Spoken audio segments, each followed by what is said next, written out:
out with a position, and then by the end of the debate, you find actually, I might not have thought about that one. What we need in this country is 2 new political parties. You should maybe think about doing a 2024 calendar. I'm Michelle Dewberry, and I'm keeping you company right through until 7 o'clock this evening. GB News, the People's Channel, Britain's watching. People in Britain, they love free speech, but they also love fair play. I don't care if I'm speaking somebody from a trade union, from the Labour Party, somebody from the SNP. And I think the viewers like to see that actually we can challenge one another, but in a positive way. We think we ask the questions that people want to ask, and often we ask the questions that we wanted to ask in Parliament but never got the chance to ask. So join us every Saturday, 10 a.m. till noon on GB News, Britain's news channel. In a world of dull and predictable radio and TV shows. Oh, hi. On Mark Dolan tonight, we've got big guests. We drill into the big stories of the day. The show adds up to a brilliant listening and viewing experience. Mark Dolan Tonight is the most entertaining current affairs show ever, and that's a fact. That's Mark Dolan Tonight, Friday, Saturday and Sunday from 9. Only on GB News, Britain's news channel. Every Sunday from 11, join Michael Portillo. There'll be topical discussion, looking at the week before and the week to come. So kick back and relax at 11 a.m. on Sundays on GB News with me, Michael Portillo. GB News, the People's Channel, Britain's news channel. Join me, Patrick Christie's, Monday to Friday, 3 till 6. We tackle the day's news agenda like you've never seen before. It's high tempo, high octane, the most controversial topics and the best guests. You will not be able to take your eyes and ears off it. I'm not afraid to ask the questions that you really want answered. 3 till 6 p.m, Monday to Friday on GB News, the People's Channel, Britain's news channel. What you get for breakfast is something that, if we do our jobs right, you will wake up to news that you didn't know the night before. It's a conversation. It's not just me and Eamon. We want to get to know you, and we want you to get to know us. From 6, it's Breakfast with Eamon and Isabel. Monday to Thursdays on GB News, Britain's news channel.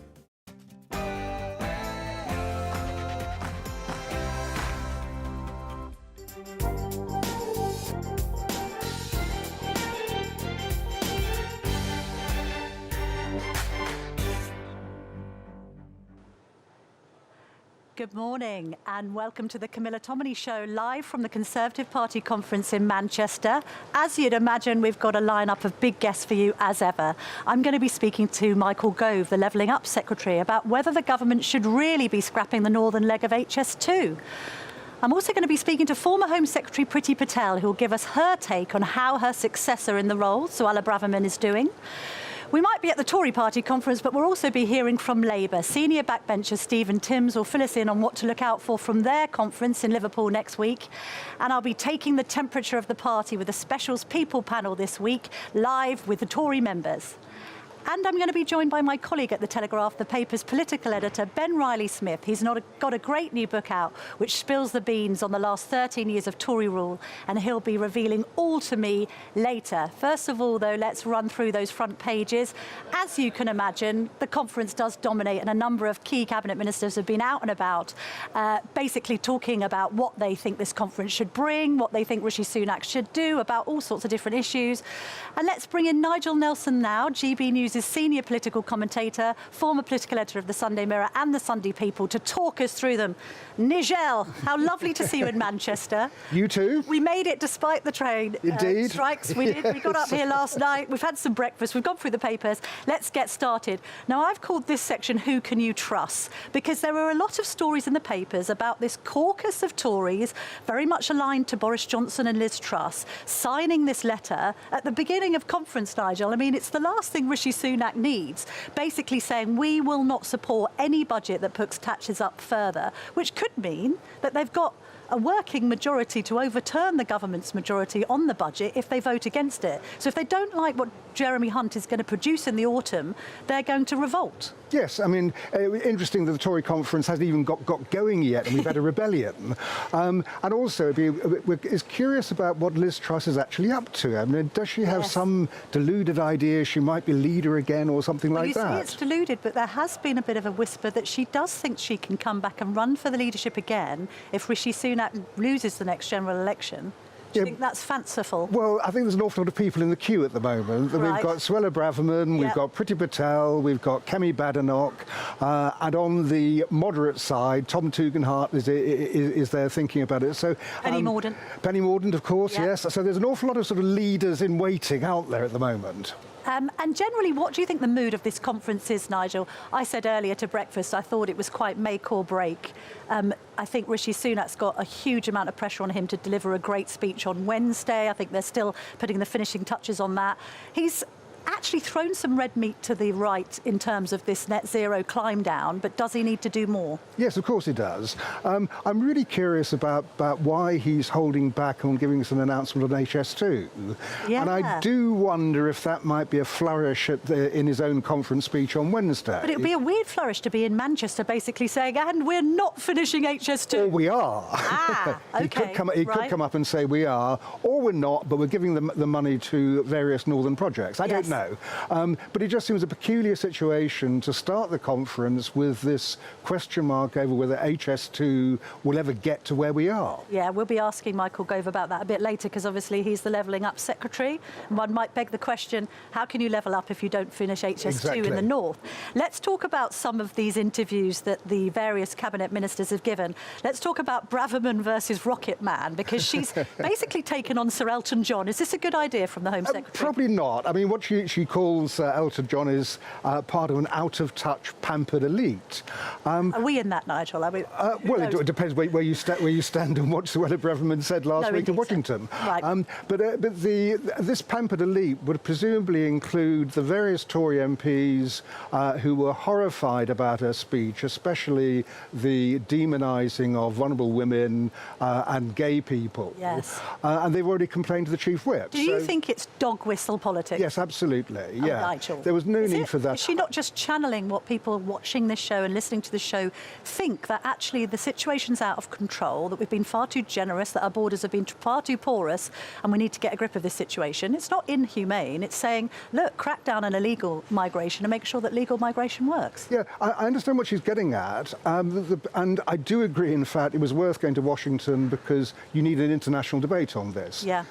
Migration is a global problem. It can only really be solved globally. So that part I agree with her.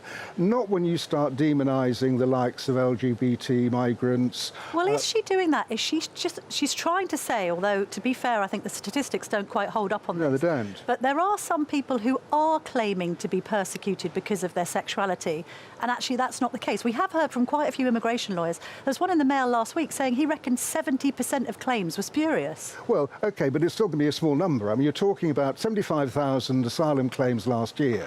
Yeah. Of those, only 1,300 mentioned sexuality. Now, if a few of them were gaming the system, that's still not very many people. It's not like the idea that loads of people are coming over pretending to be gay to try and get into the country, because it is such a small number of people. Was that a leadership pitch? Yes, there's no question about it. I think that we've got all these leaders now queuing up, and Suella Braverman is one of them, which must make Rishi Sunak feel a bit uncomfortable. Because what they're saying is, look, election lost, we're now putting our ducks in a row to try and capture you say the... election lost. The opinion polling in The Observer, which is more on your side of the ideological fence, let's say, is quite positive for the Tories, only 10 points behind. In the summer, they were as much as 27, I think. Yeah, I mean, the polls have been closing, and probably I think you're right in what you said in your opening, that it's probably a lot to do with Rishi Sunak's climate change initiatives, or rather scrapping climate, the scrapping net zero targets. So they just need to scrap IHT next, clarify whether or not a woman can have a penis, and they've won in 2024. Yeah, I wish it was as easy as that. We both know politics doesn't work quite well, that way. I don't know about that, Nigel. It seems to work like that as far as the headline writers are concerned. Let's talk about Shapps going on the defensive. What's he actually saying? He doesn't mean boots on the ground fighting in Ukraine, does No, he doesn't. No, I mean, what Grant Shapps is talking about is we already trained 20,000 Ukrainian troops over here. And what he's talking about is sending our trainers to Ukraine. Trouble about that is it really would be a very dangerous thing to do just to have British troops inside Ukraine. There may be some special forces there. They've never confirmed it. Yes. But to have them there, because the way that Ukraine can go wrong is probably if there's an accident. It's something like Russian troops mistakenly crossing the border into a NATO country, say Poland. Mistakenly shooting down an aircraft or something like that. But those are the kind of mistakes that could escalate it. And I think the danger of putting people in, albeit trainers who are not there to fight, it's what happens if perhaps they do. It just seems to be that's one way of making the war escalate. I mean, is this Shap's trying to flex his muscles? Because there was a little bit of doubt over him being given that defence role. He doesn't have any history in the military. He's had about 18 different jobs in cabinet. Maybe he's just trying to be punchy and a bit Ben Wallace-esque. Yeah, I'm sure he is flexing his muscles, but I think that the important thing about Grant Shapps is that the overall policy on Ukraine has not changed. Yes. We are still foursquare behind Ukraine. That won't change under Grant Shapps any more than it changed under Ben Wallace. So I think that he's trying to show that this kind of support is just the way he's doing it increases the risk over there. Yeah. Talking about people who are at the top normally of Conholm polls. So back in the day, Ben Wallace always used to come out on top when Tory voters and members were asked, who would you like to lead the party? The other person that's now on top is Kemi Badenoch. She's talking about the ECHR. I mean, this is again a bit of red meat being thrown to the right. She seems to be suggesting, and I'm intrigued because this is appearing in all of the different interviews, oh, we can't take it off the table. Just extrapolate that for people listening and watching, Nigel, because clearly all of these cabinet ministers have been fed a line about the ECHR, that they are trying to leave the door open to us leaving it. Yes, I think we're being softened up for just that purpose. I mean, that's, again, part of what Suella Braverman was doing over in Washington last week, because she was raising the prospect of leaving the Refugee Convention. Now the European Court of Human Rights is in their sights. I think it would be a huge mistake to do something like that. We can't just start leaving international institutions because we don't agree with certain decisions. And where is our moral standing in the world if we do? If we leave ECHR, it puts us on a par with Russia and Belarus. And do we really want to be in that kind of club? But it does seem to me that we are nudging towards that. So all that has to happen is ECHR tries to block Rwanda, and they'll then pull us out. Do you know what? A while ago, a long time ago, when Michael Fallon was still Defence Secretary, I remember having a conversation with him where he said we shouldn't leave the EU, we should just leave the ECHR. And actually, maybe that is the solution. Well, no, I mean from the perspective of, it's largely the Brexiteers calling for this. It's the right of the party saying the ECHR keeps on getting in the way, it keeps on thwarting what we want to do with our migrants. There are others who say, well, we can get around that. And actually, I think the mood music from Sunak is very much, well, the Supreme Court can have its reeling, but we're going to do what we want anyway, a little bit like with prisoner voting. Yeah, I mean, the only thing I would say is that the ECHR, we actually win more than half the cases that go before it. That we lose some, win some, but that's the point of having an international court. Yes. And what happens to countries who say have an ethical foreign policy and don't want to trade with us anymore? Right, let's talk about Michael Gove, taking the Michael, I've said, because he's basically saying... And isn't he just? He's saying, he's having a go at Keir Starmer and saying, you know, where is he on net zero? Where is he on any of these issues? Which might be fair comment, but it's not exactly as if Michael Gove is some kind of, you know, eco-dove. He's an eco-hawk. Yeah, he's criticising himself here. He is indeed, yes, but Michael Gove is very skilled at towing the line. So what he said before, he can always just sort of change slightly to accommodate whatever the current politics is. Yeah, well, I'll be asking him about this because I'm confused now, because he was the one who said, absolutely not, we will not be delaying the petrol and diesel ban. And then suddenly, of course, Rishi Sunak has delayed it. So we'll ask him for his reaction to that. Might ask him a couple of questions about Boris, because he suggested in this piece in the Sun on Sunday that they're back on speaking terms and that they've had a long chat at an event. We'd love to know what they're saying to each other. I'll ask him. Nigel, just give me a final overview of this conference Wednesday. I mean, I think Rishi Sunak's in a stronger position now, certainly, than he was in the summer. What do you think? I'm not sure. I think that what he's got to do is try and unite a party that seems determined to tear itself apart. If he can achieve that at this conference, I think he'll be pleased. When it comes down to the wider public, how many people actually are concerned about what happens at conference? We're talking about 13 years, a tired government. Yes. The idea of any big new ideas coming forward, I think, is unlikely. Uniting his party has got to be his first goal. Tories in having to unite party shock is the headline from Manchester this morning from Nigel Nelson. Thank you very much indeed for joining me this morning. Lovely to see you. Well, I keep on mentioning it, don't I? I'm going to be joined by Levelling Up Secretary Michael Gove in just a minute. Will he be able to shed any light on whether the North will be getting a high-speed rail line? All that back after the weather. Hello, I'm Marco Patagna. Here's your latest weather update from the Met Office. We'll see a mixed bag of weather across the UK over the next few days. Most of us seeing some rain at times, but when the sun pops through, it should feel fairly warm for the time of year. We've got a bit of a three-way split weather-wise across the UK through the day today. A slow-moving band of rain affecting Wales, parts of northern England, the North Midlands, even at times working into the far southwest of England there. Some of the rain heavy for a while, but tending to ease as we go into the afternoon. Whereas towards the southeast is a brighter picture, mostly fine here, and brighter with 1 or 2 showers towards the north and northwest. In the sunshine towards the southeast, becoming quite warm. Temperatures here peaking at 23 or 24 Celsius, the mid-70s in Fahrenheit, and even towards the north at 17 or 18 degrees. It's pretty warm for the time of year. As we head through the evening and overnight, that band of rain continues to affect some central and southern parts of the UK. Fairly patchy rain here, and I think the far southeast should again stay fine with some clear spells, with clearer spells toward the north and northwest and a few showers once again toward the far northwest of the UK. A warm night in the south at 15 or 16 degrees, a little bit fresher towards the north at nearer 10 to 11 Celsius. As for Monday, well, once again, outbreaks of rain affect some central and southern parts of the UK, if anything tending to pep up through the day in some parts, so some heavy bursts developing across parts of Wales, the Midlands, and locally down towards the far southwest of England as we go through Monday. Towards the southeast, a brighter picture with a few showers, and brighter with showers towards the far north too, but again, fairly warm in the sunshine towards the southeast. Well, welcome back to the Camilla Tominey Show, live from Manchester. And I'm here with Michael Gove, Levelling Up Secretary and the MP for Surrey Heath, as billed. Lovely to see you, Mr. Gove. Thank you for coming on the show this morning. Pleasure, Camilla. Now, I'm intrigued because when I announced that you were coming on this show, I obviously said you were coming on Priti Patel and others, and I received a memo from 2 different people describing you as a net zero architect. So there's a bit of scurrilous behaviour going on, maybe by some in the more climate sceptic wing of the party, pointing out the fact that you're the one that's pushed for all of these net zero measures, you're the one who wanted the petrol and diesel car ban, you're the one that cozied up to Greta Thunberg. The list goes on. Yes. And you've had to climb down on this climate stuff. I think David Cameron once famously called it the green crap. I mean, how are you feeling about this? Because you did push this agenda, but have you now realised that it's just not politically expedient? No, I'm passionate about the environment, and when I was Environment Secretary, we did a lot in order to ensure that as we left the European Union, we took advantage of the new freedoms that we had actually to be a greener country. The ban on new petrol and diesel cars that we brought in at that time was for 2040. Yes. It's now 2035, so it's more ambitious than when I was doing that job. 2030. It was. And you did say quite recently, no, there's absolutely no way we're going back on that timeline. Well, I certainly think that it was right to move from 2040 to 2035 and to show a greater degree of ambition.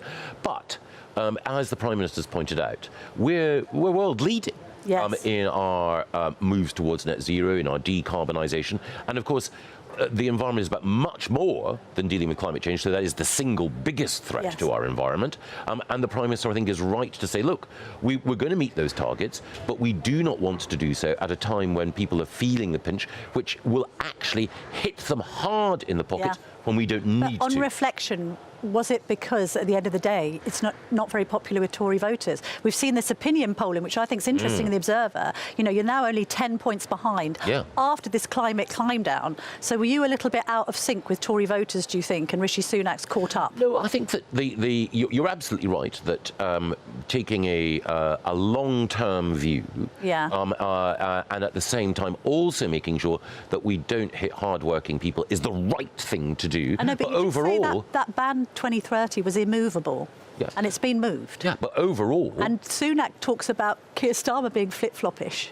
Well, we can get on to Keir Starmer in a second. Well, but the key later. thing is that if you're travelling in a direction, and the direction that we're travelling is greater environmental protection and net zero, then sometimes you can accelerate and sometimes you can decelerate, but you're still travelling in the same direction. Now we're talking about speed. Let's talk about HS2. Yes. Whether it's speed or capacity is still open to debate.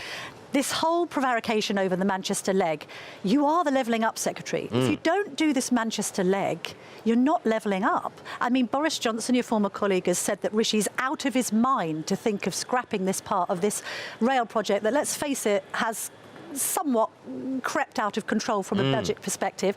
We've got this ludicrous situation where it's not coming to London, so it's probably actually going to take more time to go to Old Oak Common, to get on it, to go to Birmingham, to maybe not go to Manchester. And then what's happened to Northern Powerhouse Rail? You're not levelling up the North at all. Well, the first thing is work is still going on HS2, even as we speak.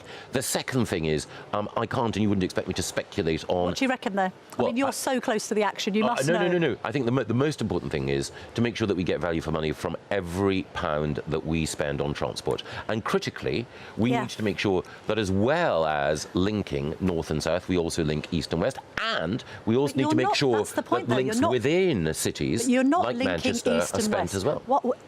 Manchester and Leeds still don't have that rail link. You know, you can't easily get across the Pennines in 2023. If you were in the north, you'd be angry. You'd be saying, no, this government is far too London-centric. It isn't all roads lead to London. It should be a road leads from Sheffield to Leeds to Manchester to Newcastle. I agree that we've been too London-centric in the past, and that's why we have a long-term plan for levelling up with lots of different So you must ingredients think that HS2 should go to Manchester then? Well, I think levelling up involves doing many more things give us than your just position on that. Should it go to infrastructure. Manchester? Well, I think we need to make sure that we're getting absolute value for money Mr. Gove, from it. come on, you must be able to have an opinion on whether it should go to Manchester or not. I absolutely think the most important thing is making sure that when we level up, we take into account all of the things that we need to do. So we've shifted Arts Council funding. I know, but should it go to Manchester, research yes and or development no? funding. Well, we're going to have to... Should it? Not will it? We're going to have to look at every conceivable pound that we spend on transport in order to make sure that we get value for money still not from an it. answer to the question whether you think it should go to Manchester. All right, so your answer to that question. Let's try and get an answer to another question. The tax burden is scheduled to be, I think, 37.7%, the highest in peacetime. You know this. You've got a caucus of your own party on the right saying we will not support any more tax rises. Trust Priti Patel, who's coming on later. What do you think of these colleagues? They've also been apparently exchanging WhatsApp messages, not those specific people, but we've seen some WhatsApps talking about Rishi Sunak having the charisma of a doorknob. What's going on here? Are you behind this caucus saying that taxes should come down? Or do you think they're being scurrilous? No, I think every Conservative wants to bring taxes down and to reduce the tax burden.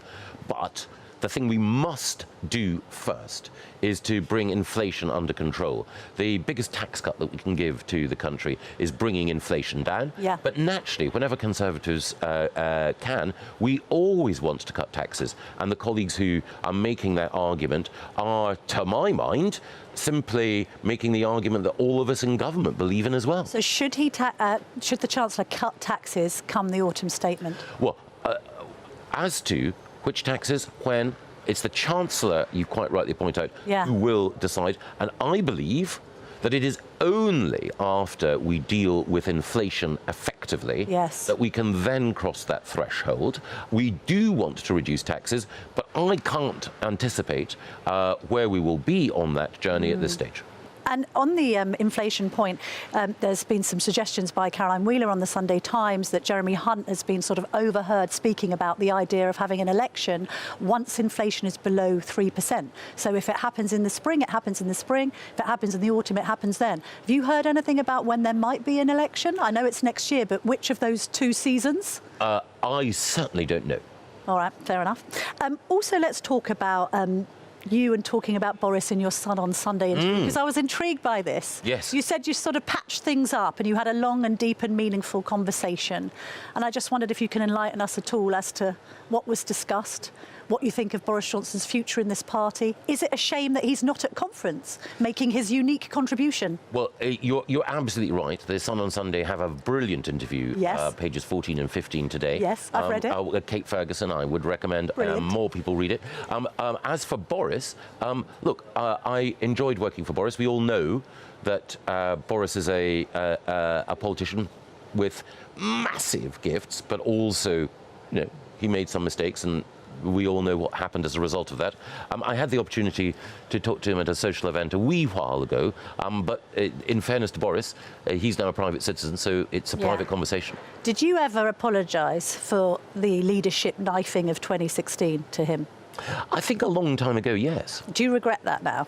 I think that there have been so many turbulent toings and froings that it's probably best for historians to judge what was right and what was wrong rather than me. How do we think historians are going to judge Suella Braverman's speech on Wednesday? Do you agree with her? Thoughtful.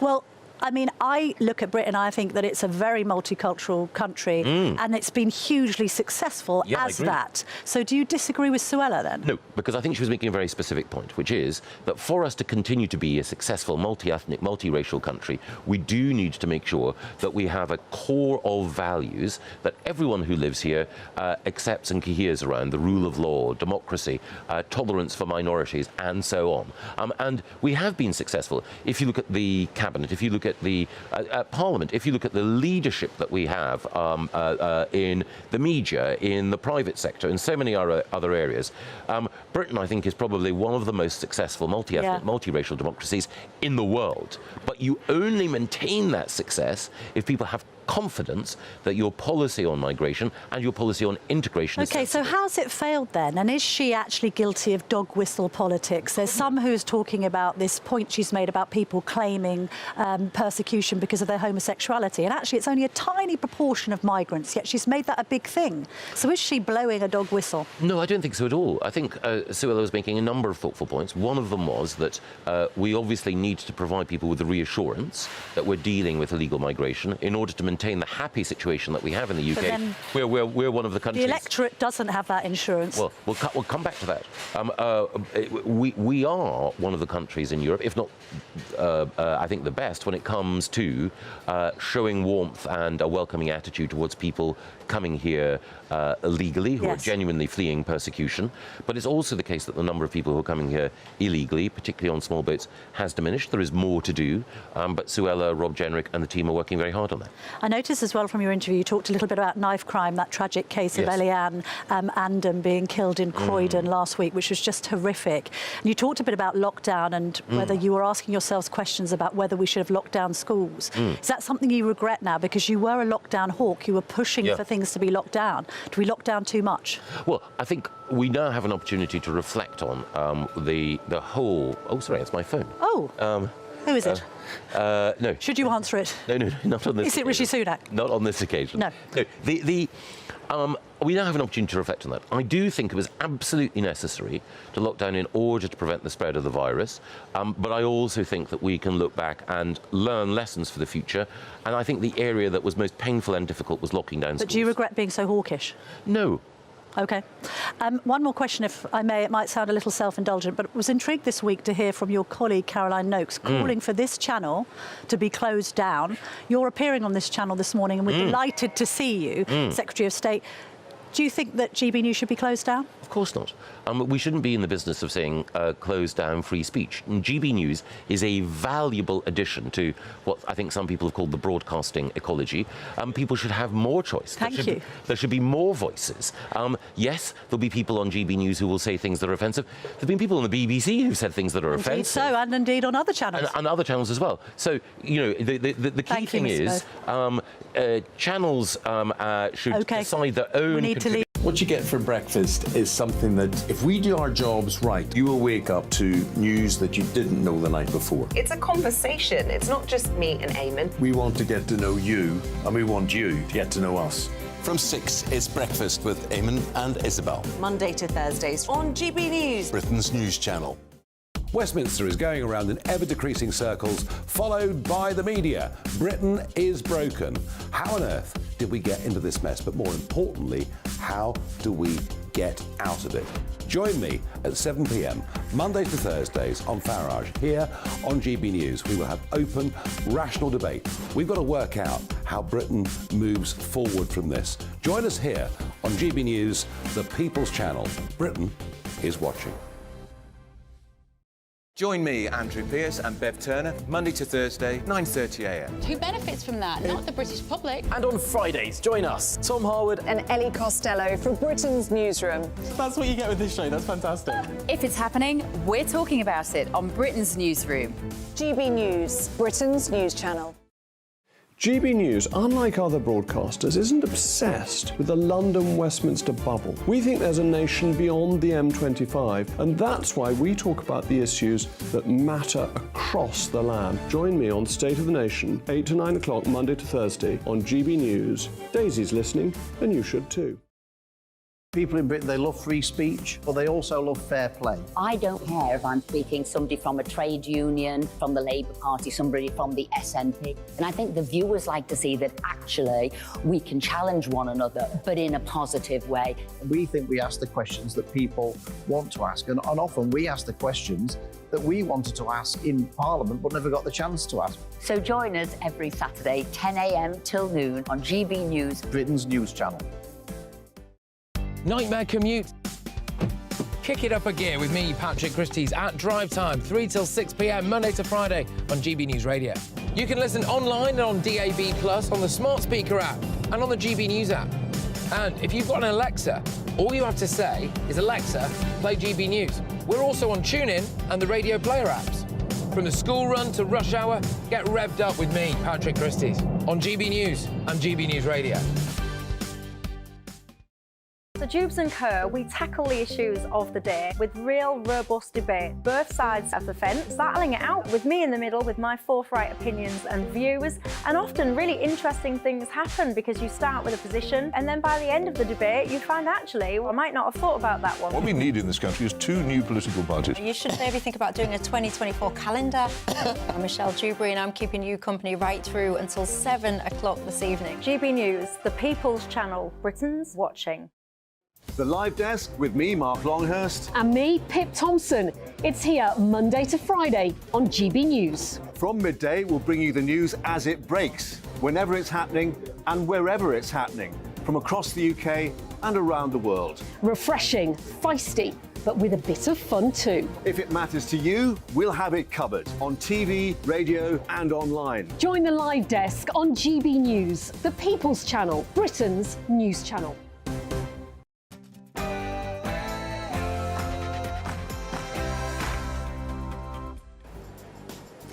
Welcome back to the Camilla Tominey Show, live from the Conservative Party conference in Manchester. We've got lots more to come on the show. We might be at the Tory conference, but in just a minute I'll be speaking to the Labour MP Stephen Timms, and stick around for my interview with the former Home Secretary Priti Patel. I'll be back in a jiffy.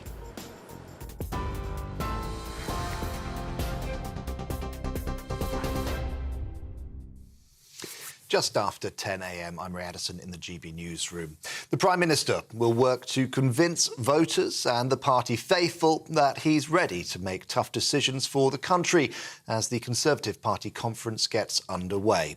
Protesters have made it clear that they want their voice heard during the 4-day event, which starts today, as questions continue over the future of the HS2 rail project and levelling up in the north. Rishi Sunak is announcing a £1 billion fund to help regenerate high streets across the UK. 55 towns will be given £20 million to help improve their communities over the course of the decade. Well, meanwhile, former Prime Minister Liz Truss will urge the government to cut corporation tax during her speech at the conference. She'll say Conservatives must position themselves as the party of big business again, scrapping a planned increase in corporation tax from 19% to 25% was included in her mini-budget during her brief tenure in Downing Street. She's one of more than 30 Tory MPs who've promised not to support the Chancellor's autumn statement if it contains tax rises. A key part of the Windsor framework has been implemented today with the start of a new system for moving goods from Great Britain to Northern Ireland. A new trusted trader scheme is now in effect with a system of green and red lanes at ports. Our Northern Ireland reporter Doogie Beattie explains. As the protocol grace periods end, the framework document comes into place. Although we must say this is a phased approach. This today really affects the retailers, the large supermarkets that have had problems with their supply chains. those using groupage may still face problems, and that will really hit smaller retailers. But the real battle lines here will be drawn in January and right through to October next year, when customs not only look at goods travelling from GB into Northern Ireland, but also from goods leaving Ireland to go back in to the UK. Doogie Beattie there. Ofgem's energy price cap has now fallen across England, Wales and Scotland. In place for the next 3 months, it's expected to reduce the average bill from just over £2,070 to just over £1,090. There's still more than 50% higher than pre-crisis levels. The government is yet to announce any financial support for struggling households. Some single-use plastic items are now banned in England. Businesses can no longer sell products like plastic cutlery, plates and polystyrene cups, and they face fines if they do. Local authorities will be able to carry out inspections to make sure the rules are being followed. It's part of efforts to reduce the amount of non-recyclable material. This is GB News across the UK on TV, in your car, on digital radio and on your smart speaker by saying, play GB News. Now let's get back to Camilla.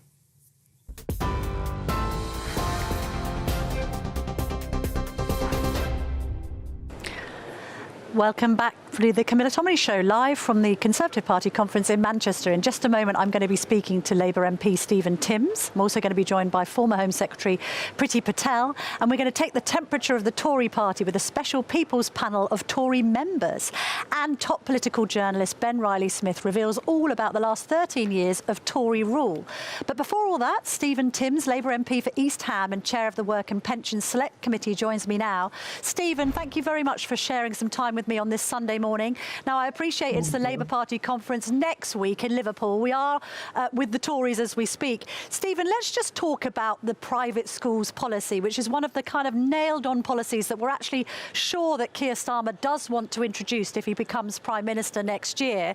Now, there's been a bit of a flip-flop on this policy. You initially said you wanted to strip private schools of their charitable status, as well as charging VAT on school fees. You've taken away part of that. You're saying that you don't mind the schools being charitable, but you still want to put VAT on. Is this policy just completely confused? What's going on? Or is it another example of Sir Keir Starmer being Captain Flip-Flop? I don't think it is. I mean, the crucial thing is the tax changes and the question of why these tax breaks are appropriate for private schools. I can't think of any justification for them, I think, other than that it's the way it's always been done.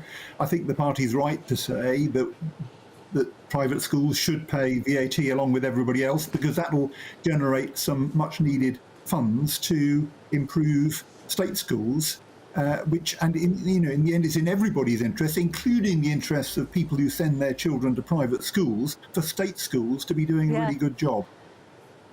But it's not in the interests of people who send their children to private schools to have 20% added to their bills. Keir Starmer has said, oh, well, it's hopefully the schools won't pass these charges on. But if you listen to any of the independent schools bodies, they're saying that parents will be leaving in their droves. That will then push an estimated 40,000 private school pupils into the state system. How will Labour be able to cope with those children? How quickly will they be able to build the classrooms needed to accommodate them? Well, the Institute for Fiscal Studies looked at this and says that they don't think there will be a big move away from private schools. But I come back to the key question: why should private schools have these tax breaks? What is the justification for them, other than that's how it's always been done? I think it's absolutely right to take a fresh look at this and accept that private education should be taxed in the same way as other services. We have to pay VAT on everything else. Why not on school fees? And what about the other criticism that actually it will make the private school system even more elitist, because your likes of your Eatons and your Winchesters, they'll be able to afford the fee hike, the parents there. These schools have got great reserves, massive endowments, lots of investments. But most independent schools are of 400 pupils or less. They're serviced by parents of children who are just about managing to afford the fees. These are the very kids one imagines that Labour are behind in terms of social mobility. They're the ones who are going to be forced out of the private sector into the state sector. Well, private schools are over overwhelmingly used by better off families for obvious reasons, and I think it's perfectly reasonable to expect them to pay the ordinary taxes for that service that we all pay for every other service. I don't think there's any justification that I've private heard school parents for a already special pay tax tax, rate for don't they? private education. But Mr. Timms, sorry, private what? school parents, they pay tax. They pay tax, but they don't use the schools. So in a way, you could argue that the government owes them a rebate. But why should education, private education, benefit from a tax break that doesn't apply to anything else? OK, fair point, fair point. Let's move on to you, Les, if we can, because obviously I'm noting your constituency being East Ham. What do the good people of East Ham make of you, Les? And is this a disastrous policy from the Mayor of London, who, of course, is for your side, Labour, Sadiq Khan? Well, Sadiq Khan is doing a great job, and I really welcome the improvements in air quality that my constituents in East Ham have benefited from. The ULEZ came in here several years ago. There was one constituent who came to see me who was worried about it, but it went in really with very little comment, and it's definitely contributed to a much appreciated improvement in local air quality. And of course there's more that needs to be done, but it's a big step in the right direction. There has been some criticism of Sadiq Khan in the week for taking his eye off the ball when it comes to knife crime in the capital. You'll be familiar with the tragic death of Eliane Andam on Wednesday in Croydon. Has he been focusing too much on some of these green policies and not enough on trying to rid the capital of lethal blades? Well, what happened in Croydon was absolutely terrible, and there's been far too much of this over a period, including some tragic deaths in my own borough in Newham. I think what we need here is a really good cross-government strategy focusing on tackling this massive problem. We just haven't had that. Yes. The Mayor is playing his part. The Met Police in my area is working really, really hard, but they don't seem to have the backing of the government. That's the change that I think is needed here. I'm going to ask you this as well, Mr. Timms, because our viewers and listeners may not remember, but you were yourself stabbed by a constituent. There's been some talk in the news this week about the ease with which particularly young people can obtain knives online, that they can go and buy very sharp knives, zombie knives and other knives on Amazon. Do you think there should be an age limit on the purchase of knives? Do we need to bring in more regulations to stop the sales of knives to young people? Yes, we do, specifically online sales, because of course they are not caught by the bans which apply to shops in the UK. I campaigned on this in 2018. I was promised that these changes would be in the online safety bill, and they are in the online safety bill. The online safety bill is still not yet in effect, but I'm hoping when it does come into effect, we will finally have much better protections against online sales of these appalling weapons, which too many people are still getting hold of at the moment.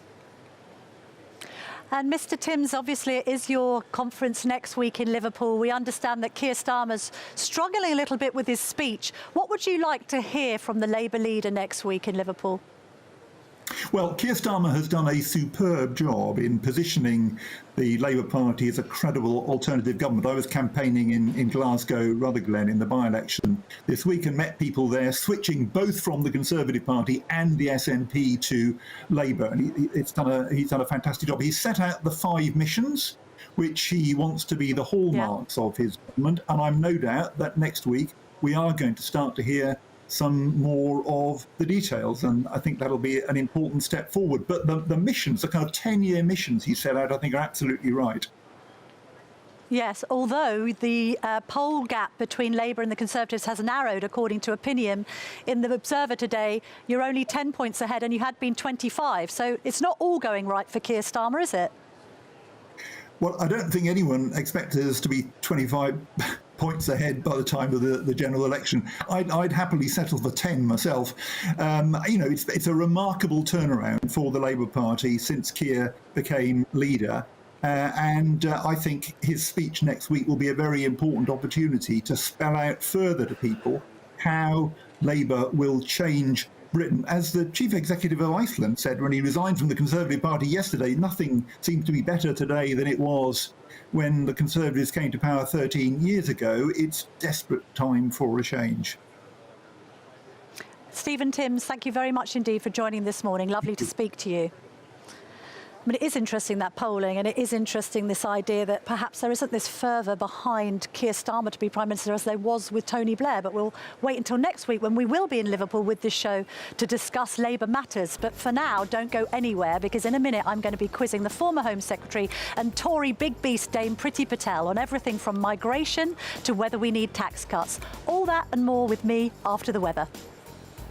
Hello there, I'm Greg Dewhurst and welcome to your latest GB News weather forecast. We do have rain in the forecast over the coming days, but there'll be some bright spells at times too, and temperatures generally on the warm side, particularly as we head towards next weekend. Low pressure generally dominating the pressure pattern over the next few days, bringing spells of rain, but eventually high pressure should start to move in by the middle of the week.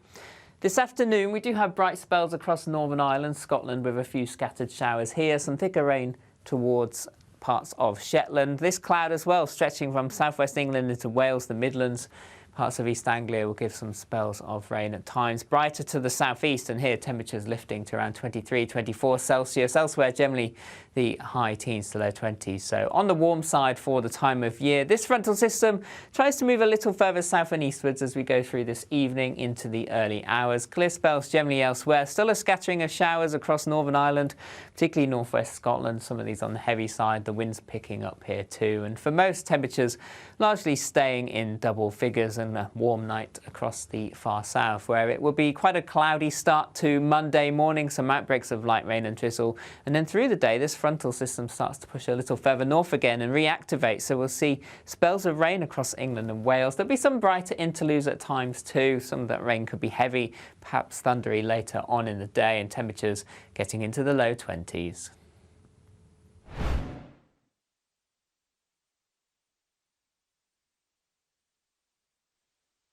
By Dame Priti Patel, former Home Secretary and MP for Witham. Nice to see you. Good morning. Newly damed. I saw you at Windsor Castle in the week. Was it Princess Anne? It was. That must have been lovely. It was just incredible. Really humbling. You were wearing bright pink. Yes, and you know, I was with a lot of people that have given a huge amount to the country, public service, frontline individuals. So it's incredibly humbling. Well, congratulations. Thank you. Let's get straight into conference matters, because I am intrigued. There's a little bit of mischief making going on. I think among some Tories. Can we include you in that simply because you've signed this letter along with Liz Truss and Duncan Smith and others about tax, and you're saying to the Chancellor, if you put taxes up again, we will not support you. And if you add up all the numbers, you know, you could actually challenge the government on this. It could be a pretty effective rebellion. Meanwhile, we hear members of the CDO, the Conservative Democratic Organisation, no names are being named, but they're quoted in the papers as having written on WhatsApp groups things like the PM's got the charisma of a doorknob. What's going on here, Priti? I mean, you're meant to be a nest of singing birds ahead of conference. So, well, look, Camilla, I think you've been to conferences many times, and you know me well enough in terms of my instincts, and I'm a grassroots activist first and foremost. I actually think party conference should be about our members. Yeah. So, first of all, you've asked, are we making mischief? The answer is no. The point about the tax pledge is that this is now our last conference before a general election. I think it's right, and I think the other thing is actually there's more unity amongst Conservative backbench MPs that we must have a Conservative vision and an ambitious programme and platform to go into the next general election that importantly differentiates from Labour. Well, even Michael Gove is suggesting that there should be tax cuts, but I suppose the economists will be asking, where does the money come from? The government under Boris Johnson and now under Rishi Sunak with furlough and all the rest of it has spent too much money. Well, we know the size of the state has grown far too much, but I also think we have to look at quite a few things actually. One is the overall rate of taxation. There was the IFS IFS report that was published on Friday. And actually, it was a very good report. It was a detailed report that showed the share of public spending. The state has grown more than the tax receipts that are coming into government. So what do we cut? Which departments do we cut? Well, every department can take a cut. Do we cut the Home Office? So last year, I'll give you the one example. Last year, before I left the Home Office, I gave the police a pay increase, and that was part funded from backroom, from the actual Home Office budget. Yeah. And I think more of that needs to come. We also need to, there's a lot of work we need to do in government though, Camilla, as well. When you think about the way society is going, we've got a lot of people that are not in work, that are not actually being supported to get into work. I'm a former employment minister, and I was part of the team that brought in universal credit. We brought in big changes to the welfare Do we need to do more with universal credit? We must give people more support. We've got to make people productive. We've got to help people get back into work. Do you think it's a post-COVID thing, that people are just not willing to go back into the workforce? Are you saying people are lazy? What are you saying? I'm not saying that. But again, if you look at the IFS report, there are some shocking projections in there, even by the OBR, around the number of people going forward by 2028 and in future years, working age, that ends up claiming benefits.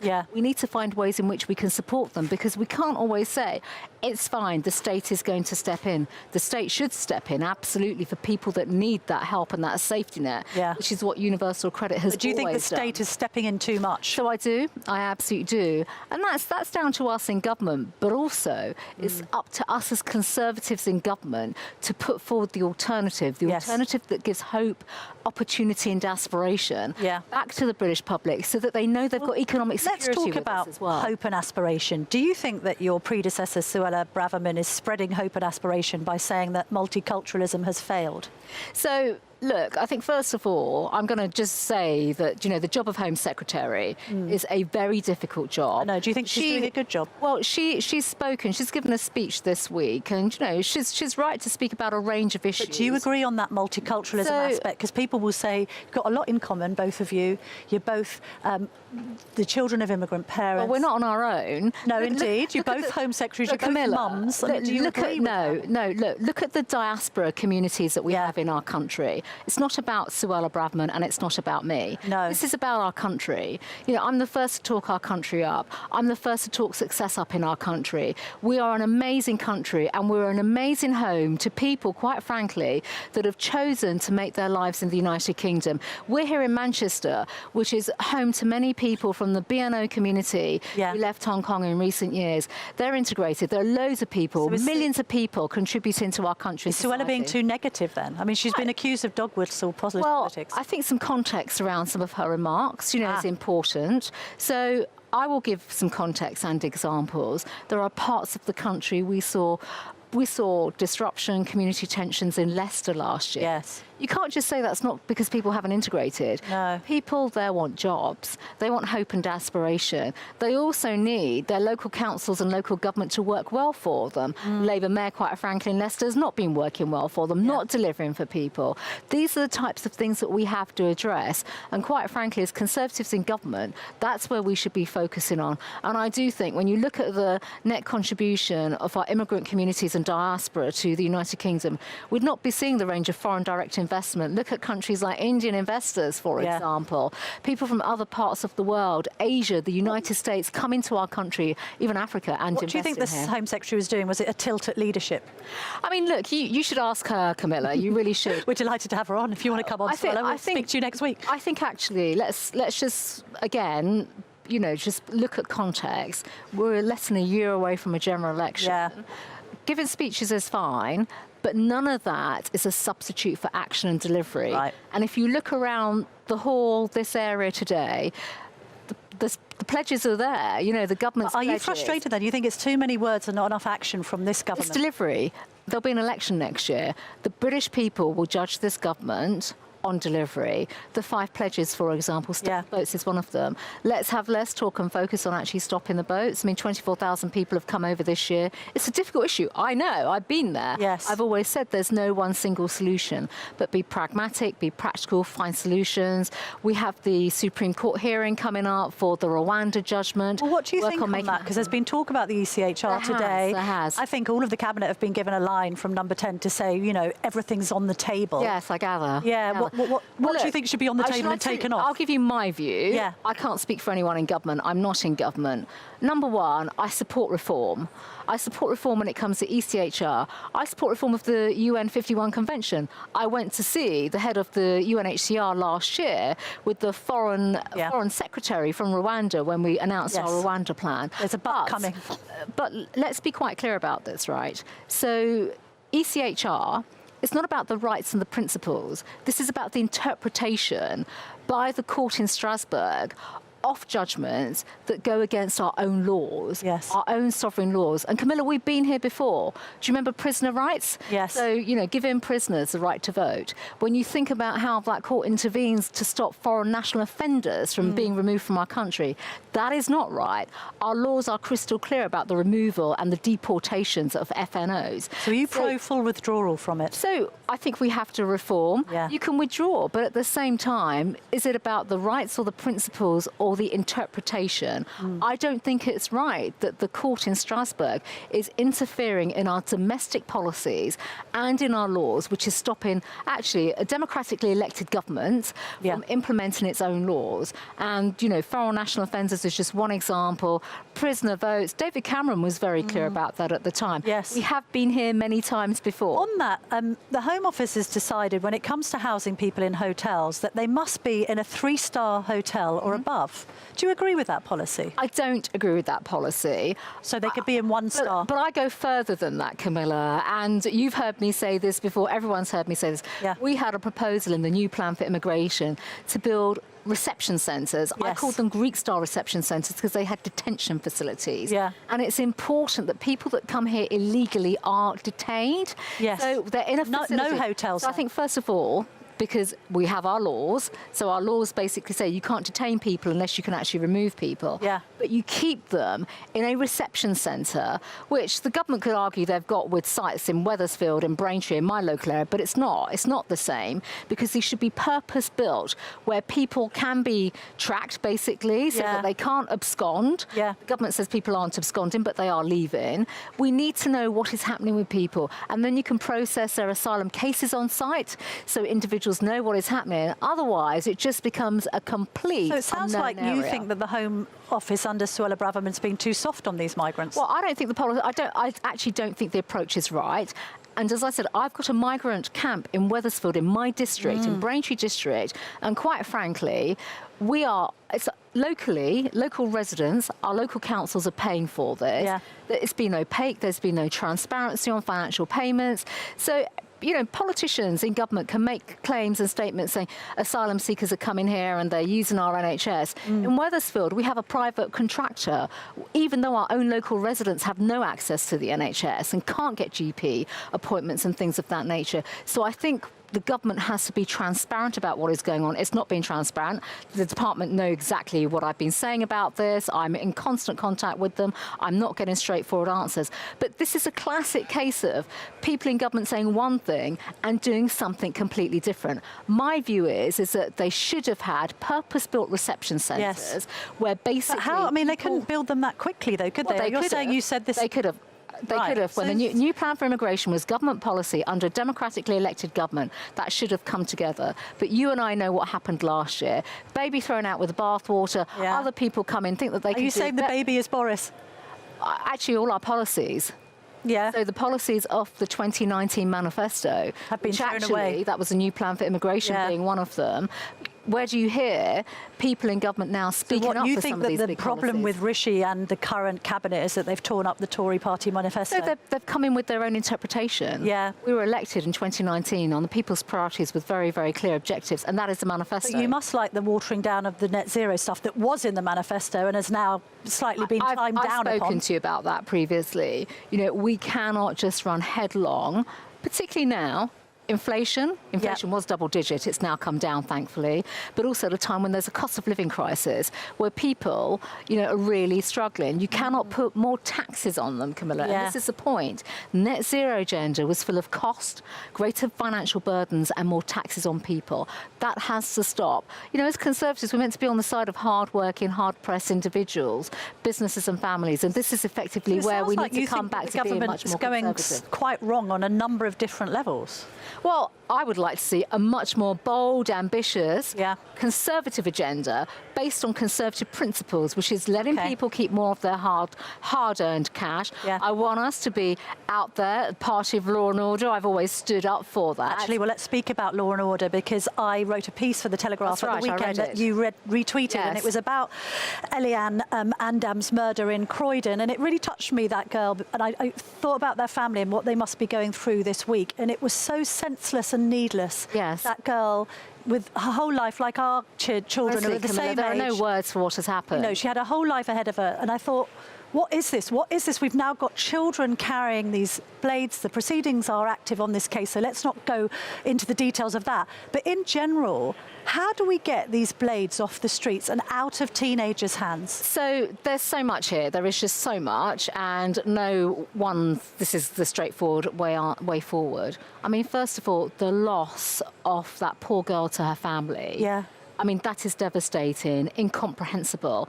And I've spent too much time myself. I've spent a lot of time with parents that have lost their children, aunts and uncles, that lost their nieces and nephews. I mean, how many children? My goodness. And it's dreadful, absolutely devastating. And we all have to think of her poor mother and her family right now. There are a number of issues here. First of all, how is it that these weapons are being carried?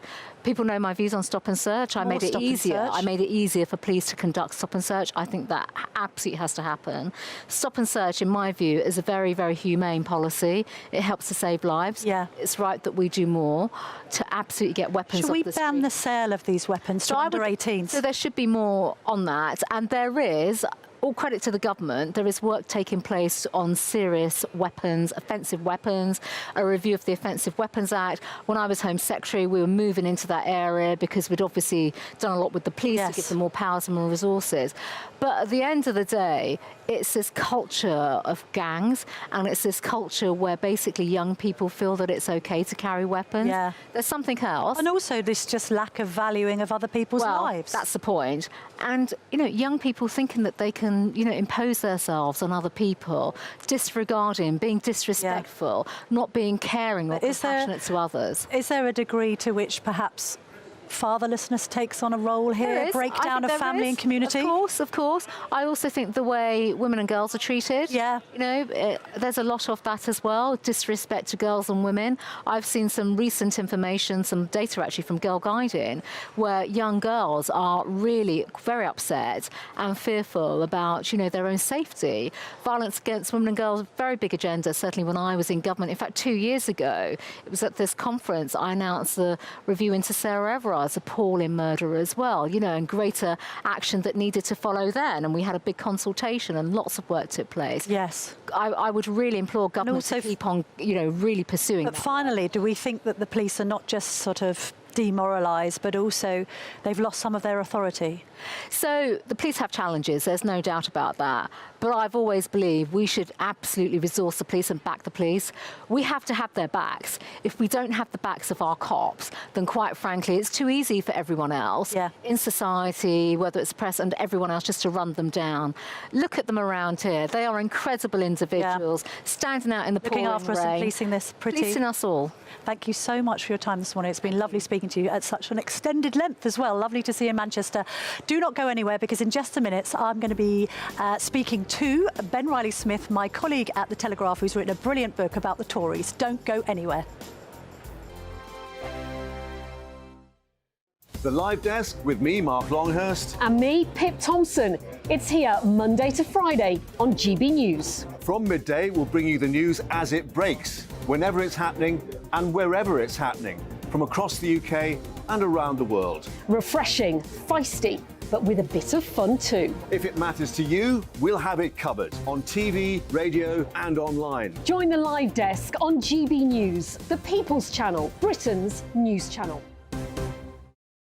Join us every night on GB News at 11 p.m. for Headliners, which is 3 top comedians going through the next day's news stories, which is exactly what you need, because when the establishment has gone crazy, you need some craziness to make sense of it.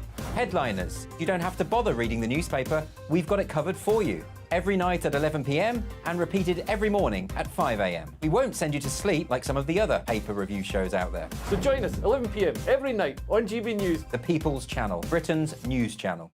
So Jubes and Co, we tackle the issues of the day with real robust debate, both sides of the fence, battling it out with me in the middle with my forthright opinions and views, and often really interesting things happen because you start with a position and then by the end of the debate you find actually, well, I might not have thought about that one. What we need in this country is two new political parties. You should maybe think about doing a 2024 calendar.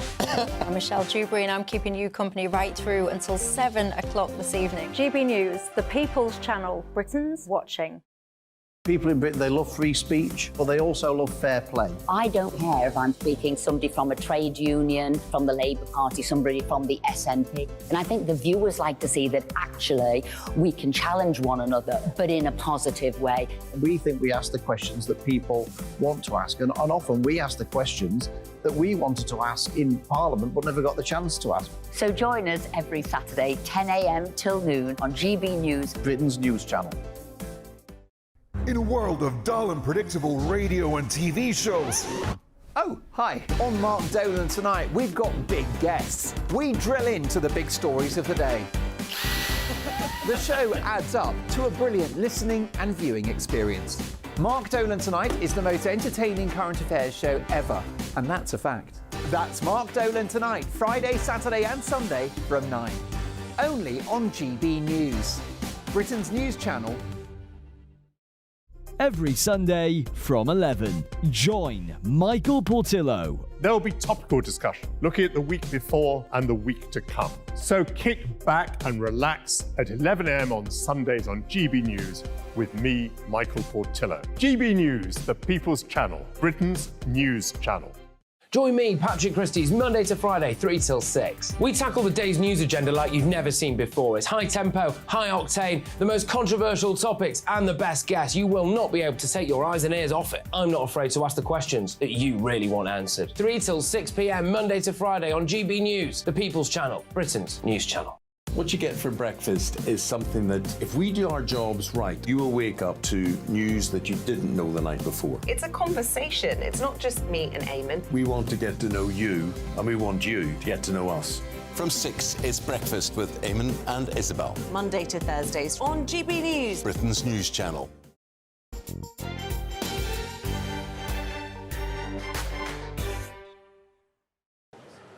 Welcome back to the Camilla Tominey Show. Thank you for being with us this Sunday morning, live from the Conservative Party conference in Manchester. Now, Michael Portillo, my GB News colleague, is back in Paddington. He's going to be on air from 11 a.m. Now, I'd love to hear from you in your capacity as a former Defence Secretary as what you've made of what Priti Patel had to say, Michael, because she's pretty critical of what the government's doing. I thought the most important thing that she said was that the government is going to be judged on delivery. And I'm afraid that lots of people in this country think that nothing in this country works and the government isn't in control of anything, not HS2 spending, not the National Health Service, not immigration, not inflation, not the economy. And if this government is going to be judged on delivery, that is going to be pretty bad news, I think.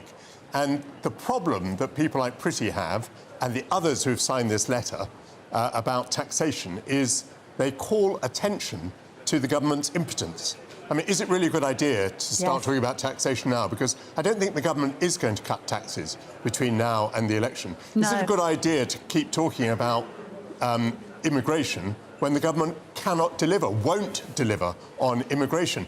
So these groups within the Conservative Party risk simply drawing attention to how poorly the government is doing on the issues on which it's pledged to do better. Very good summary, Michael. Who have you got coming up on the show today? Well, I've got Jonathan Sumption, that well-known controversialist, but he's coming in to talk about the 100 Years' War. He spent 43 years writing about the 100 Years' War, and he's coming to tell me about it today. We are going to be talking about Suella Braverman very, very briefly. I've got a little debate about oil, because I get rather impatient with people who say, just stop oil. What on earth would happen if we did just stop oil? Shouldn't we recognise what oil has done for the world and start the conversation from there? And we've got a feature on a ballet in Birmingham, which is based on Black Sabbath. So, goodness me, sounds very intriguing. Michael, looking forward to your show at 11. Thank you very much. Thanks, Camilla. Now, back in Manchester, I'm delighted to have an extra special People's Panel today, live from conference. I'm joined now, let's get this right, Michal, yes. Jamila and Ellis. Now, you're all involved in the Tory party. You're a Tory party member. Jamila, you're hoping to be a Tory MP, fingers crossed. Ellis, you're a Tory councillor, I believe, in Wolverhampton. Correct, yeah. So you're all at conference. Now, let's start with Rishi Sunak. How do you think he's doing, Michal? I think a year, well, it's just shy of a year in the job, right? He's competent. He's clearly had to stir the ship of the party after, tumultuous period, some of which, as a result of the party itself, some of which was, external to it. Yes. I think some of the data coming out is showing that a lot of those key delivery messages, it's pretty mentioned earlier, are being delivered and they're happening. So I think what you want to see at this conference is unity while also having diversified ideas. Yes. And Jamila, do we miss Boris Johnson at this conference? Because it's interesting, isn't it? This poll has narrowed between Labour and the Conservatives. Opinion was saying they're now only 10 points behind. Yeah. They were 25 odd in the summer. So things have got a bit better. Definitely. And obviously there is some big blonde bombshell missing at this conference. Do you think delegates will be upset about that, or is it just keep calm and carry on? I think it's keep calm and carry on. Obviously, Boris is a big character, and he does bring a lot of energy with him, but he's not an MP at the moment. I think he's still a member. So, yeah, it would be always fun for him to be here, but I think Rishi's doing a very good job. And some on the right of the party have said he's got the charisma of a doorknob. Well, is that a bit harsh? It's a bit harsh, I'd say so. It's a bit harsh. Ellis, what do your constituents, where you are a councillor in Wolverhampton, say about the Tory party? Are they being shy? Are they annoyed? They're sitting back and thinking, we want them to deliver a bit more of what we want, throw us a bit more red meat and we'll come back out? What's the situation? Yeah, I think there is a lot of that. I mean, obviously, Wolverhampton, it's a red wall seat. Immigration is a massive concern. I mean, a lot of our hotels in our city centre are actually being used to accommodate asylum seekers. So how's that gone down? Well, I mean, it's not good for anybody. I mean, it's not good for the asylum seekers. It's not good for the city. It's not good for the local economy. We really want to see that, that sort of hotel policy coming to an end, really, because, we actually want, visitors to be using the hotels, not asylum seekers. So that issue is obviously a huge concern to people. I think, just picking up on what Michal said, people are starting to see that actually Rishi's plan is starting to bear fruit in terms of the, inflation is starting to come down. The tide is starting to turn. Do the people of Wolverhampton like the climb down on the climate stuff? I think I would say broadly that is popular. I mean, look, it has to be a sensible, pragmatic approach. I mean, everyone supports, moving to net zero and reducing carbon emissions, of course, but it can't be done on the backs of the poor. Yes. We have a lot of deprivation in Wolverhampton, and people don't want to see more taxes. They don't want to see their costs going up. Yeah. So I think it is a pragmatic. Michal, you're from Romania originally. I know you've been here for a long time. You're a British citizen now, I understand. Yeah, for more than 10 years. Congratulations. Welcome. Thank you. Immigration is obviously a really thorny topic for the Conservatives. You've got people accusing Suella Braverman on one hand of dog whistle politics. Do you agree with that? Is she mishandling this situation? Priti Patel didn't exactly give her a good review. I wouldn't have called her speech thoughtful, as Michael put it. I think immigration is good if it's controlled and it comes. But I think it's abroad. I think people need to take a step back here. And I came to the UK in 2006, so that was pre-Romania joining the EU. But after the large 2004 enlargement, right, we had 10 Eastern European countries joining. And at the time, and that's nothing to do with asylum seekers, but it's more broadly around immigration at the time, the Labour government decided to open up the border straight away, which a lot of other European countries didn't, and no one talks about that. France and Germany controlled it for that 7 years. I think in hindsight, that was a mistake. So I think immigration is good if it's controlled and keeps the fabric of communities. The speech in Washington, I think it's unfortunate in some of its statements. Yeah, you didn't like, I think, as well, the kind of reference to people claiming persecution on the ground of their sexuality. You thought that was a bit much. 1,200 people, out of which 55% are Ugandans, where it's death penalty to be persecuted. So I don't think that was the right thing to pick up on. No, perhaps There's went a bit too far. Jamila, now I spoke to you at an event we met, didn't we, in the House of Commons a couple of weeks ago, and you said you were a young Conservative. And I said, isn't that a bit of an oxymoron? What's going on here? You're a young Conservative, Jamila. Why and what attracts you to the party, and what are you hoping to do? Well, I'm hoping to reform the welfare state. That's like my big legacy, hopefully. But the reason I'm a Conservative is because I believe that you should be able to.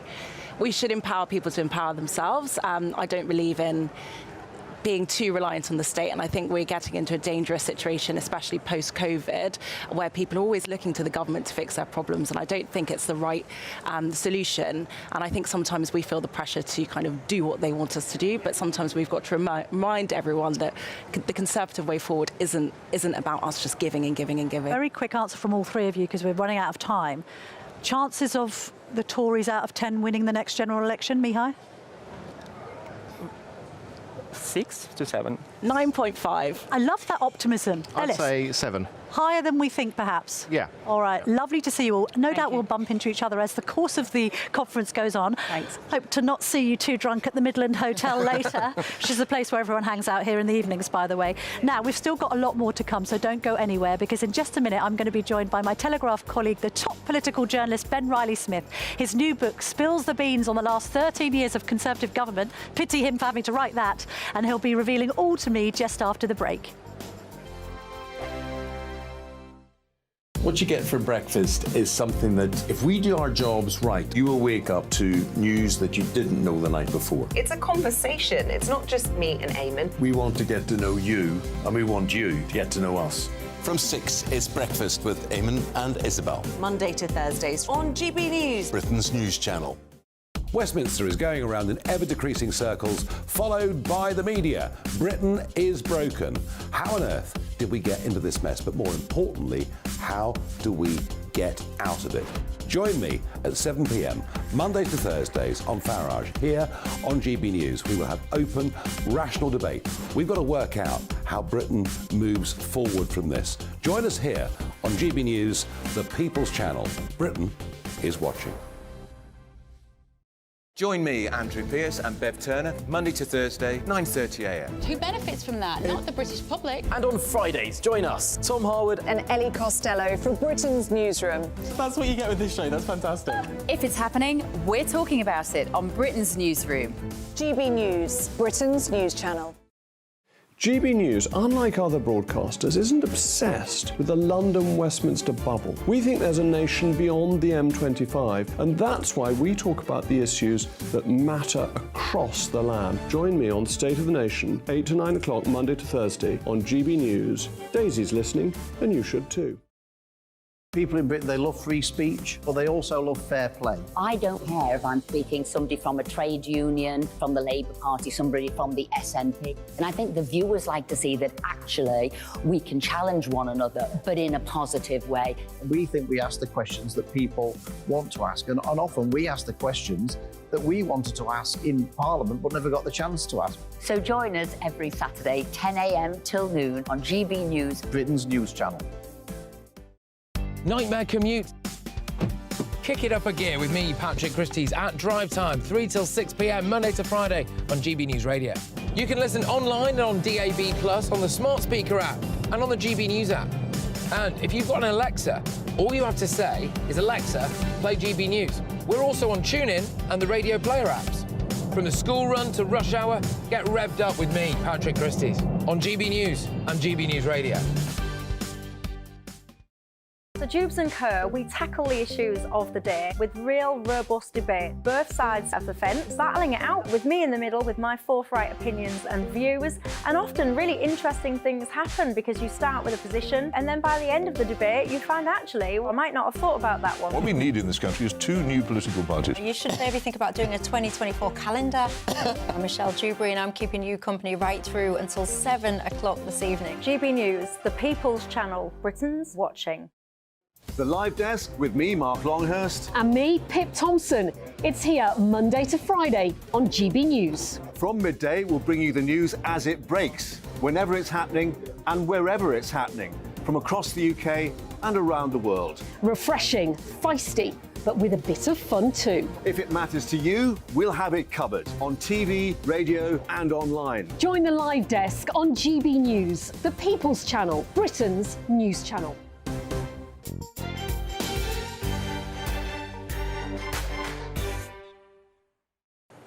Welcome back to the Camilla Tominey Show, live from the Conservative Party conference in Manchester. It's a little bit of a busman's holiday now because I'm here with my Telegraph colleague, Ben Riley-Smith, who's written this brilliant book. He's the political editor at the Telegraph, and the book is called The Right to Rule. Poor old Ben. I mean, what a task you have had to go over the last 13 years. Crumbs, where to even begin? What I'm intrigued by, we start another conference. You know, there's fighting going on left, right, centre. I receive a memo overnight slagging off Michael Gove, reminding me that he is a net zero zealot from an anonymous sender. Okay. Then we've got this WhatsApp group being exposed for calling Rishi Sunak somebody with the charisma of a doorknob. We've got Liz Truss bringing up the rear, saying we can't have any more tax rises. Are they a united party? Have they ever been, Ben?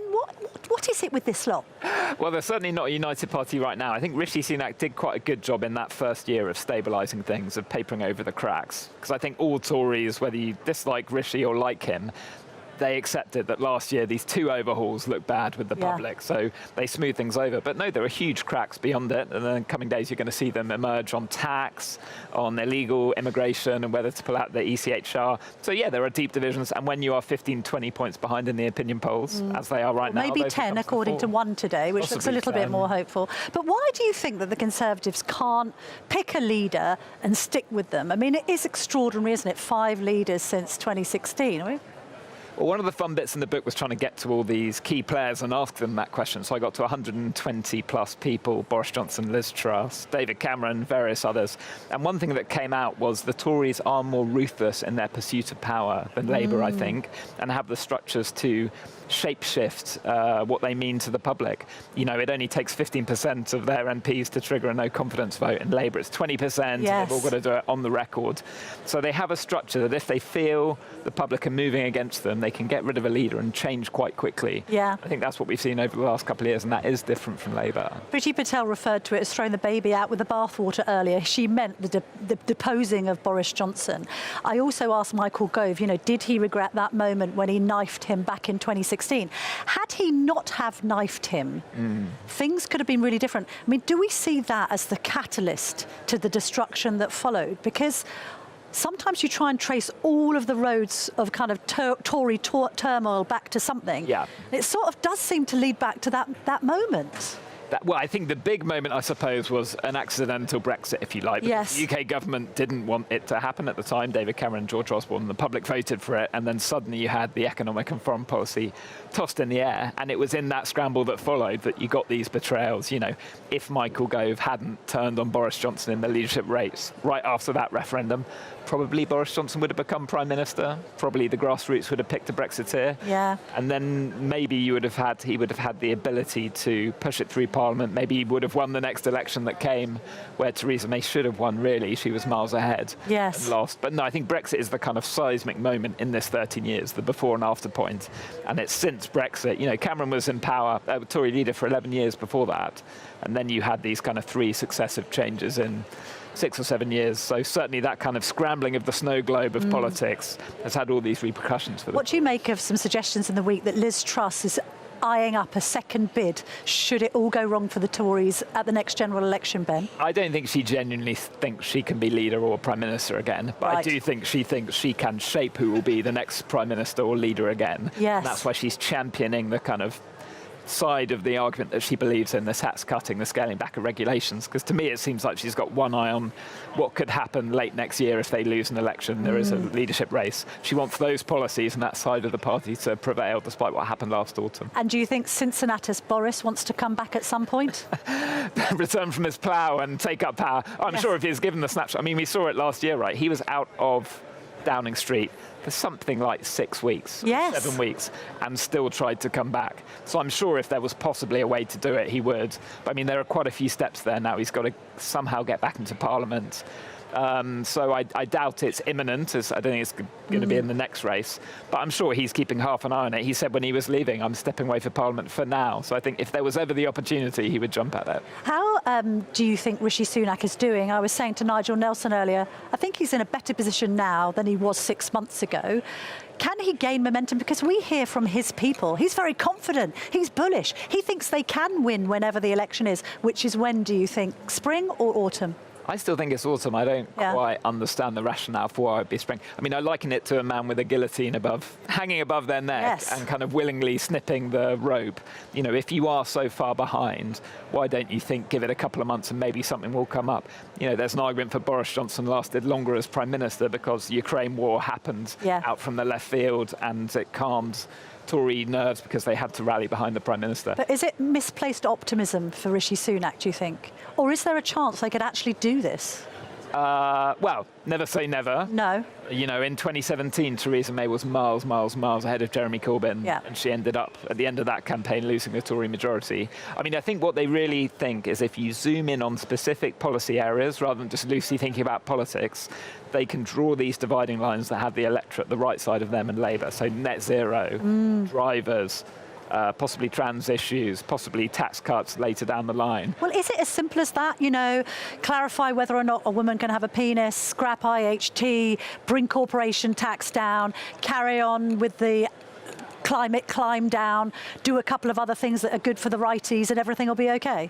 Well, the problem is on the big stuff they classically run on, you have a problem because normally it's economic competence front and centre in a Tory re-election bid, and that has drifted away after the debacle in the autumn and the changes on the market. So the strategists are scrabbling around trying to pick things that if they zoom in on, they can beat Labour on. On that, do we think Rishi Sunak is happy with Hunt? I say this because, again, there were some whispers in the week. You know, what's their relationship like? Because it's not Osborne and Cameron, is it? No, and point one, as I write in the book, Jeremy Hunt was not Rishi Sunak's first choice. That's right. He had to be told, oh, by the way, you're going to have to keep this guy to keep the markets happy. And Sunak, which I thought showed a bit of political naivety, sort of went, oh, I hadn't considered that.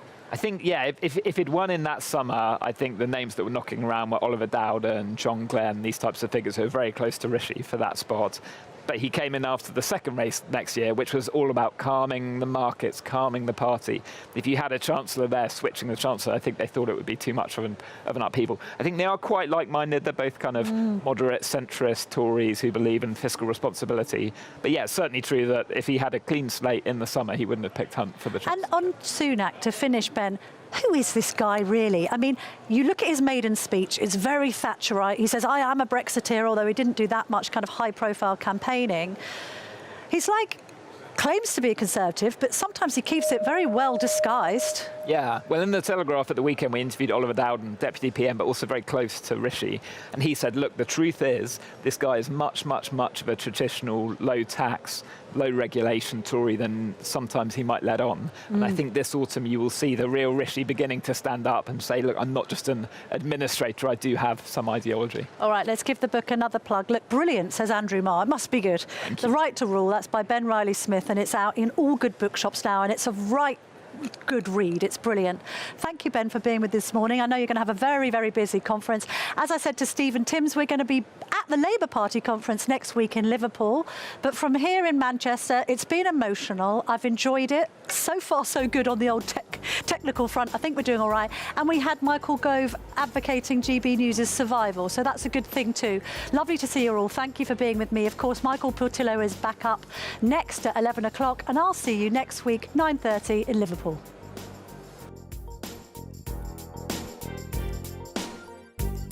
Hello there, I'm Greg Dewhurst and welcome to your latest GB News weather forecast. We do have rain in the forecast over the coming days, but there'll be some bright spells at times too, and temperatures generally on the warm side, particularly as we head towards next weekend. Low pressure generally dominating the pressure pattern over the next few days, bringing spells of rain, but eventually high pressure should start to move in by the middle of the week.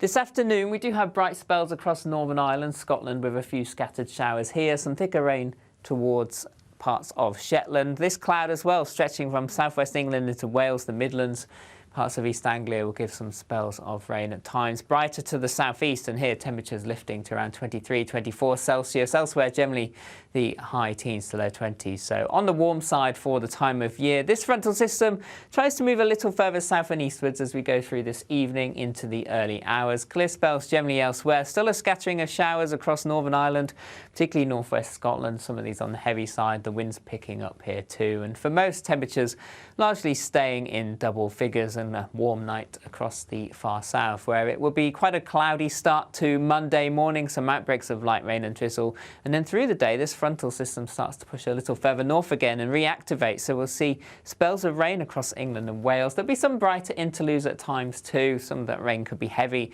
perhaps thundery later on in the day, and temperatures getting into the low 20s.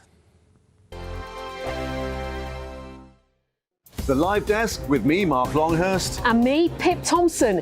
It's here Monday to Friday on GB News. From midday, we'll bring you the news as it breaks, whenever it's happening and wherever it's happening, from across the UK and around the world. Refreshing, feisty, but with a bit of fun too. If it matters to you, we'll have it covered on TV, radio and online. Join the Live Desk on GB News, the People's Channel, Britain's news channel.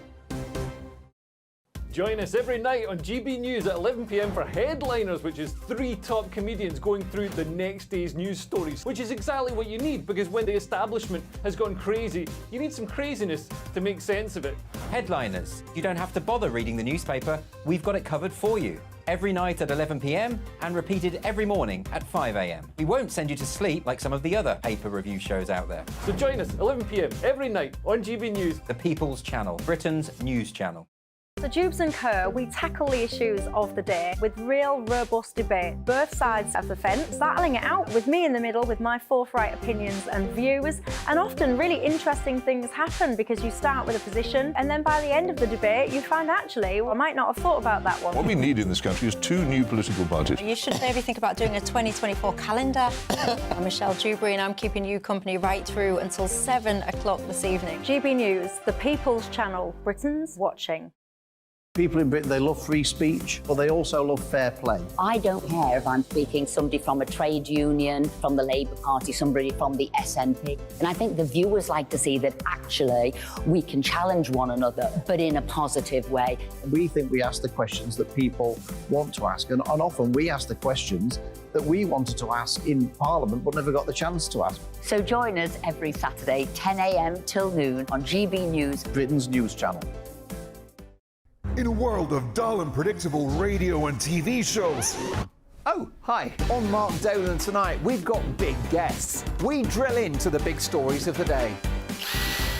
The show adds up to a brilliant listening and viewing experience. Mark Dolan Tonight is the most entertaining current affairs show ever, and that's a fact.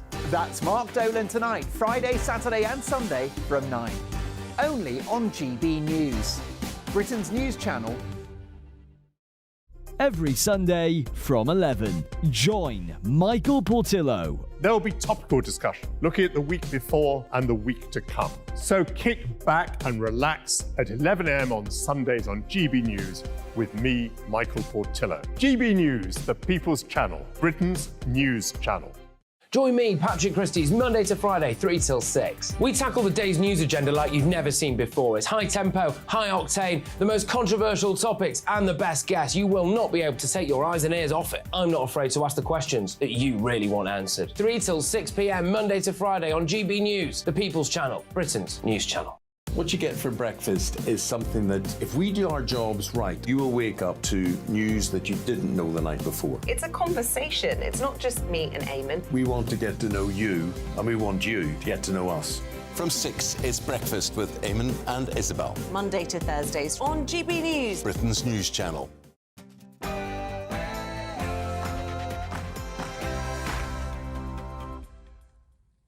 Good morning and welcome to Sunday with Michael Portillo, a 2-hour weekend ramble through arts, culture, politics and debate. The scene has been set for the Conservative Party conference in Manchester today, but not by the Prime Minister so much as by the Home Secretary, Suella Braverman. Arguably the most outspoken Cabinet Minister has launched interventions on the Refugee Convention, multiculturalism and the European Court of Human Rights. Is she charting a course for the future of conservatism or bidding to lead her party. Thankfully, England's messy entanglement with Europe is a good deal less bloody than it used to be. Lord Jonathan Sumption will join me in the studio to talk about the 100 Years' War, which encompassed the Battle of Agincourt and Joan of Arc. His 5th volume on the war, titled Triumph and Tragedy, concludes over 40 years of work by the former Supreme Court Justice and history scholar, and describes the collapse of English power in France. The fruits of English soil were tragically despoiled in Northumberland this week. A centuries-old sentinel of Hadrian's Wall, a beautiful sycamore tree, was illegally felled in the dead of night. A 16-year-old and a man in his 60s have been arrested. We'll speak to a photographer whose images of the tree captured its spiritual grandeur. The Grand Century of London's theatre scene, Stefan Kyriazis, will be here to update me on 4 shows that he's been to see this week, including a ballet in Birmingham inspired by the city's heavy metal heroes. Later on, we'll be debating whether the oil industry has been a good thing for the world. And before all of that, here are your latest news headlines with Ray Addison.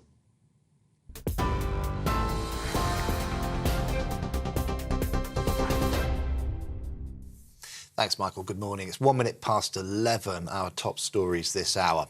The Prime Minister will work to convince voters and the party faithful that he's ready to make tough decisions for the country as the Conservative Party conference gets underway. Well, protesters are making it clear that they want their voice heard during the 4-day event, which starts this afternoon, as questions continue over the future of the HS2 rail project and levelling up in the north. Rishi Sunak is announcing a £1 billion fund to help regenerate high streets across the UK. 55 towns will be given £20 million to help improve their communities over the course of a decade. Well, meanwhile, former Prime Minister Liz Truss will urge the government to cut corporation tax. During her speech, she'll say the Tory party must position themselves as the party of big business again. She's also one of more than 30 Tory MPs who've promised not to support the Chancellor's autumn statement if it contains tax rises. Levelling Up Secretary Michael Gove told us there's a more urgent priority. I think every Conservative wants to bring taxes down and to reduce the tax burden, but the thing we must do first is to bring inflation under control. The biggest tax cut that we can give to the country is bringing inflation down. Well, meanwhile, Shadow Health Secretary Wes Streeting says Tory MPs are right to question Rishi Sunak's tax policies, including inheritance tax. After 13 years of Conservative government, we end up in a position where even its own MPs are having to campaign against their unfair tax policies. And I think Conservative MPs are quite right to say, how is it that we've got the worst, highest tax burden in 70 years? They should also be asking Rishi Sunak why, instead of thinking about cutting taxes for working people, he's looking to give himself and other super rich people a tax break by cutting a tax that affects 4% of people in this country, a tax cut that would earn him personally £300 million. A key part of the Windsor framework has come into effect for Northern Ireland, with a green and red lane system to move goods from Great Britain. Our Northern Ireland reporter Doogie Beattie has more. As the protocol grace periods end, the framework document comes into place. Although we must say this is a phased approach. This today really affects the retailers, the large supermarkets that have had problems with their supply chains. Those using groupage may still face problems, and that will really hit smaller retailers. But the real battle lines here will be drawn in January and right through to October next year, when customs not only look at goods travelling from GB into Northern Ireland, but also from goods leaving Ireland to go back in to the UK. Ofgem's energy price cap has now fallen across England, Wales and Scotland. In place for the next 3 months, the average household bill is set to be reduced by around £150. That's still more than 50% higher than pre-crisis levels. The government is yet to announce any financial support for struggling households. Some single-use plastic items are now banned in England. Businesses can no longer sell products like plastic cutlery, plates and polystyrene cups, and they face fines if they do. Local authorities will be able to carry out inspections to make sure that the rules are being followed. Andrew Crook is president of the National Federation of Fish Fryers. He says people need to be educated on how to recycle the new packaging. This is a product called bagasse, which is a compostable. It's made from sugarcane, so it does have a carbon footprint because it comes from China. The problem is they look very similar to what's banned, which is the expanded polystyrene. So I think there's still an educational piece from the government for consumers about how to dispose of them correctly. If they don't find their way into a bin and they're just discarded, they'll just act the same as plastic. And a lot of it, even if it ends up in general waste, will either be incinerated to produce electricity or end up in landfill.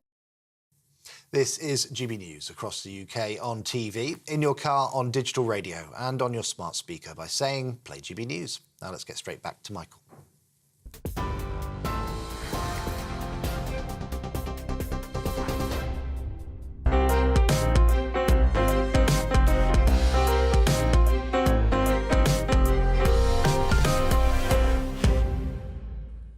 Thank you very much, Ray Addison. The Conservative Party conference gets underway in Manchester today. Above the drumbeat of the approaching general election, one minister can be heard opining on the International Refugee Convention, the European Convention on Human Rights and Multiculturalism. Home Secretary Suella Braverman argued in Washington that the 1951 Refugee Convention is too loose and could potentially result in almost 800 million people qualifying for refugee status. In a move that was backed by No. 10 Downing Street, she also indicated that the government could leave the European Court of Human Rights if it impedes the transfer of illegal migrants to Rwanda. Rishi Sunak will attempt at this conference to present a united party ready for an election with an agreed set of policies and supposedly poised for another term in office.